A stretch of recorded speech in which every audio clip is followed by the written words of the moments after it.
बांध लिया और अगले दिन रविवार था और गोबर नहीं पाने के कारण उस दिन बुढ़िया ने सूर्य भगवान को भोग भी नहीं लगाया। जब भोग नहीं लगाया तो उस दिन उसने स्वयं भी भोजन नहीं किया। इस प्रकार सूर्यास्त होने पर वह बुढ़िया भूखी प्यासी ही सो गई।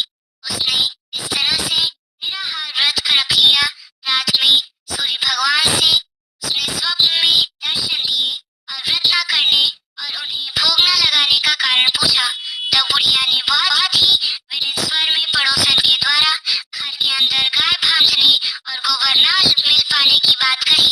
सूर्य भगवान ने अपनी भक्त की परेशानी का कारण जानकर उसके सब दुख दूर करते हुए कहा, हे माता, आज हम आपको एक ऐसी गाय देते हैं जो सभी इच्छाएं पूर्ण करती है, क्योंकि उसकी आप हमेशा रविवार को पूरा गाय के गोबर से लीपकर फिर भोजन बनाकर मुझे भोग लगाकर ही स्वयं भोजन करती हो। इससे मैं बहुत प्रसन्न हूँ। मेरा व्रत करने और कथा सुनने से निर्धन को धन और बांझ को पुत्र की प्राप्ति होती है। स्वप्न में उस बड़ी बुढ़िया को ऐसा वरदान देकर भगवान सूर्य अंतर्ध्यान हो गए। प्रातः काल सूर्योदय से पहले उस बुढ़िया की आंख खुली तो वह अपने घर के आंगन में सुंदर गाय और उसके बछड़े को देखकर हैरान हो गई। गाय को आंगन में बांधकर उसने जल्दी से उसे चारा लाकर खिलाया। पड़ोसन ने उस बुढ़िया के आंगन में बंधी सुंदर गाय देखकर तब उससे वह अधिक चढ़ने लगी। तभी गाय ने सोने का गोबर दे दिया। गोबर को देखते ही पड़ोसन की आंखें खुली की खुली रह गईं। पड़ोसन ने उस बुढ़िया को आसपास न पाकर तुरंत उस सोने के गोबर को उठा लिया और अपने घर ले गई और अपनी गाय का साधारण गोबर वहां रख दिया। सोने के गोबर से पड़ोसन कुछ ही दिनों में धनवान हो गई। वह चुपके चुपके बुढ़िया के घर से गोबर ले आया करती और अपने घर का गाय का साधारण गोबर रख देती उसकी जगह पर। बुढ़िया को इस बात की कोई खबर ही नहीं थी। गाय प्रतिदिन सूर्योदय से पहले सोने का गोबर किया करती थी और बुढ़िया के उठने से पहले ही वह चालाक पड़ोसन उस गोबर को उठाकर ले जाती थी। वह दिनों तक तो बुढ़िया को सोने के गोबर के बारे में कुछ पता ही नहीं था। बुढ़िया पहले की तरह हर रविवार को सूर्य भगवान का व्रत करती रहती और कथा सुनती रही। लेकिन सूर्य भगवान ने जब पड़ोसन की इस चालाकी को देखा तब एक दिन उन्होंने बड़ी तेज की आंधी लाई। आंधी का प्रकोप देखकर बुढ़िया ने गाय को घर के भीतर बांध दिया। सुबह उठकर बुढ़िया ने सोने का गोबर पड़ा हुआ देखा तो उसे बड़ा आश्चर्य हुआ। उस दिन के बाद बुढ़िया अपनी गाय को घर के भीतर ही बांधने लगी। सोने के गोबर से वह बुढ़िया कुछ ही दिनों में धनवान हो गई। उस बुढ़िया के धनवान होने से पहले वह पड़ोसन बुरी तरह जलकर राख हो गई। जब उसे सोने की गोबर पाने का कोई रास्ता नहीं सूझा तो वह राजा के दरबार में पहुंची। राजा को सारी बात बताई। राजा को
पूर्ति होती है। देवलोक के शिल्पकार विश्वक की एक पुत्री थी जिनका नाम था संज्ञा। वह दिन भर तपती धूप में खेला करती थी। सूर्य की तेज किरणों का जैसा उस पर कोई असर नहीं होता था।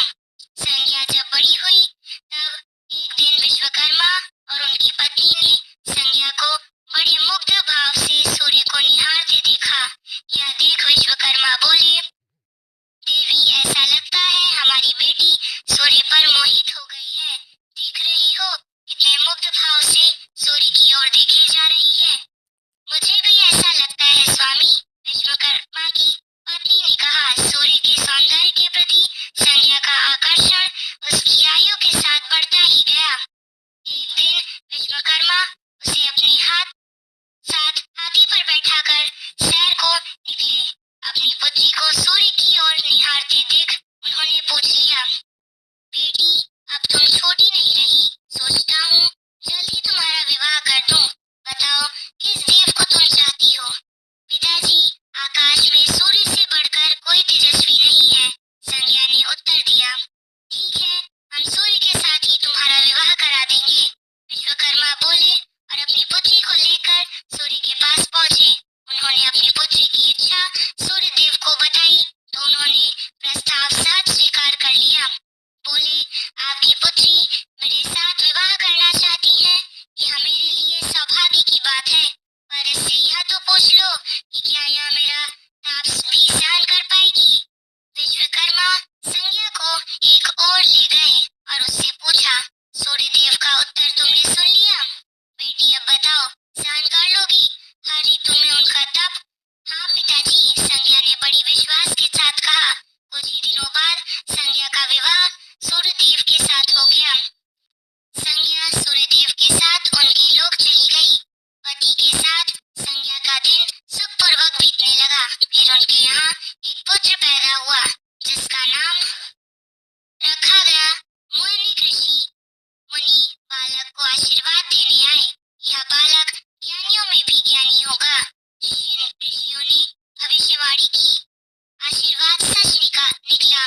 जब वह कुछ बड़ा हुआ तो ऋषि मुनियों ने शिक्षा ग्रहण करने लगा। सूर्यदेव और संज्ञा को अपनी बेटी पर गर्व था। वे बहुत ही प्रेम से अपनी बेटी का लालन पालन करते थे। अचानक एक बार ग्रीष्म ऋतु में सूर्य की किरणें बहुत ही प्रखर हो गई।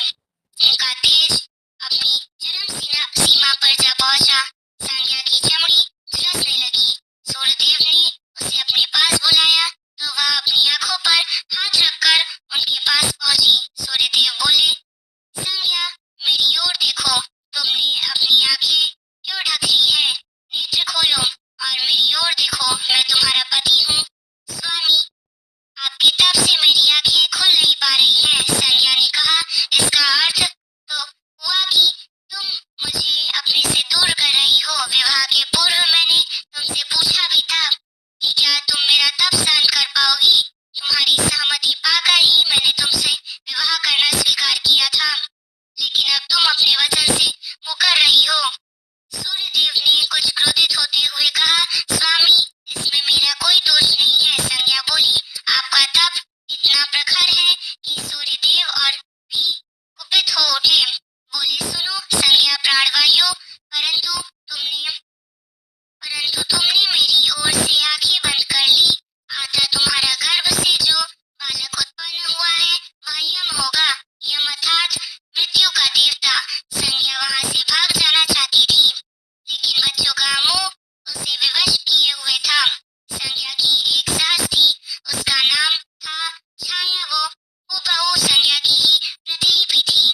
उसने इस विषय में छाया से मदद लेने का निश्चय किया। उसने छाया को बुलाया और अपनी समस्या बताई।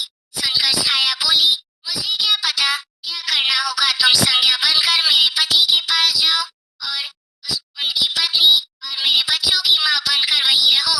संज्ञा ने कहा, उन्होंने मुझसे पूछा तो था, तो कहना मैं संज्ञा हूँ। भेद मत खोलना। यह सब मैं करूंगी, लेकिन मेरी एक शर्त है। सूर्यदेव कभी मुझ पर बिगड़े या श्राप देने लगे तो मैं सारा भेद खोल दूंगी। छाया ने कहा, ठीक है। छाया, अब जाओ और मेरे बच्चों को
घर से नफरत करती है।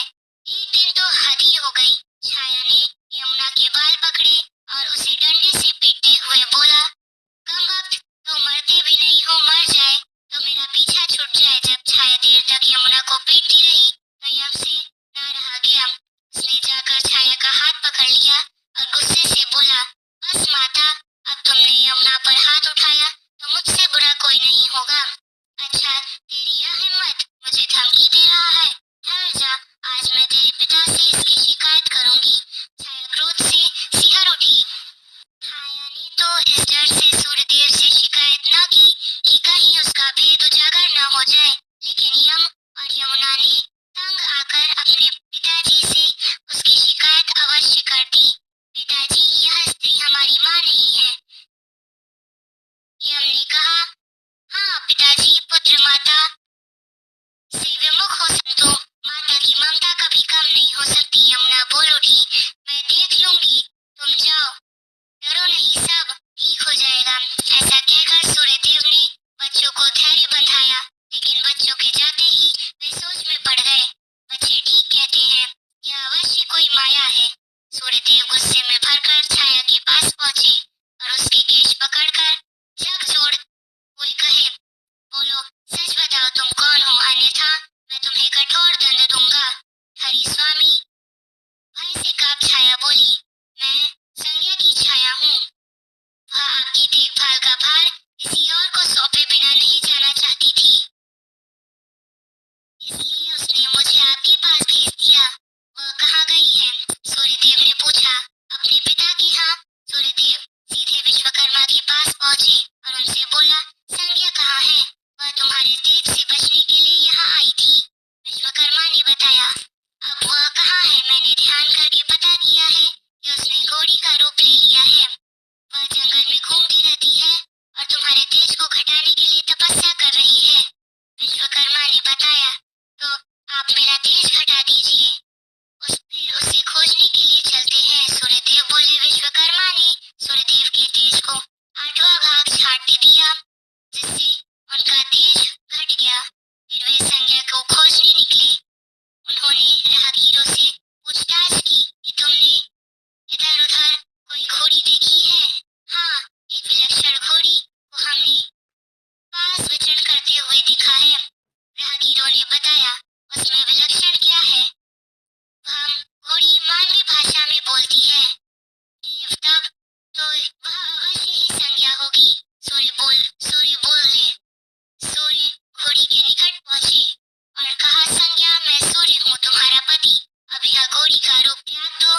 जब तक मेरी मनोकामना पूरी न होगी, मैं यह रूप नहीं त्यागूंगी। घोड़ी बनी संज्ञा ने उत्तर दिया, तुम्हारी मनोकामना तो पूरी भी हो गई। सूर्य ने कहा। सूर्यदेव, ठीक है। बेटी विश्वकर्मा बोली, मैंने इनके तेज का 8वां भाग काट दिया है।